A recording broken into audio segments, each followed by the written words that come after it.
update and on to Martha's budget now. And Chief Justice Martha Koome says the judiciary must be adequately funded before the midterm review of the national budget for effective delivery of justice. Koome is warning that the independence of the judiciary will be compromised as long as it is not secured by its own independent fund. She says that underfunding of the judiciary has not only increased backlog of cases but also forced Kenyans to travel 175 kilometers to access justice. Our senior political reporter, Patrick Amimum, tells us more.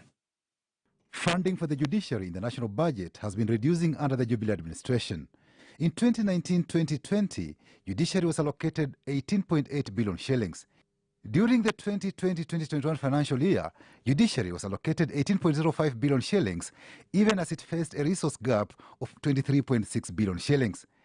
In the 2021-2022 financial year that starts next month, judiciary has been allocated 17.9 billion shillings. We have almost 80% of our court works in the various counties and constituencies which are stored.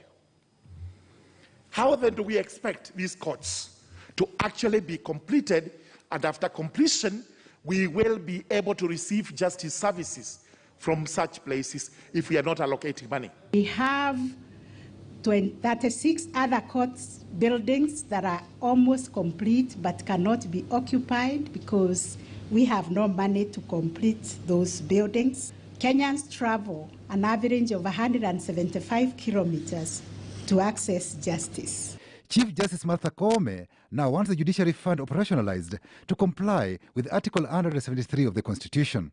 The independence of the judiciary will remain a mere illusion as long as it is not secured by its own independent fund.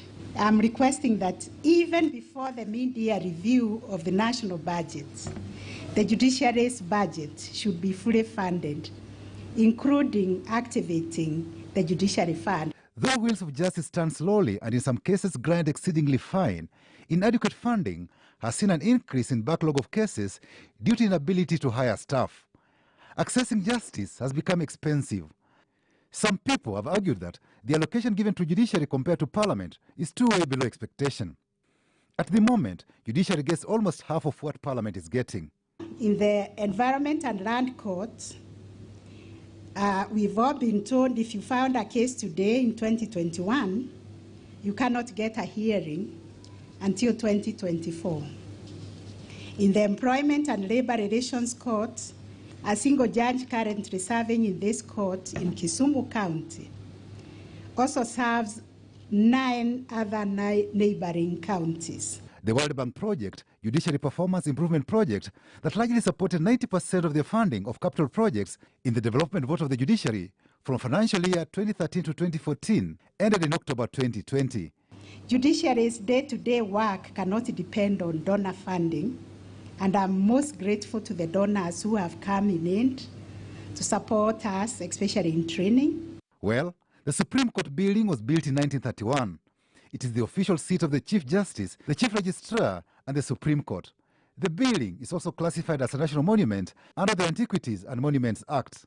You can see how dilapidated we are operating from this museum, which I've wondered why the Ministry of Health has not condemned it as unfit for human habitation.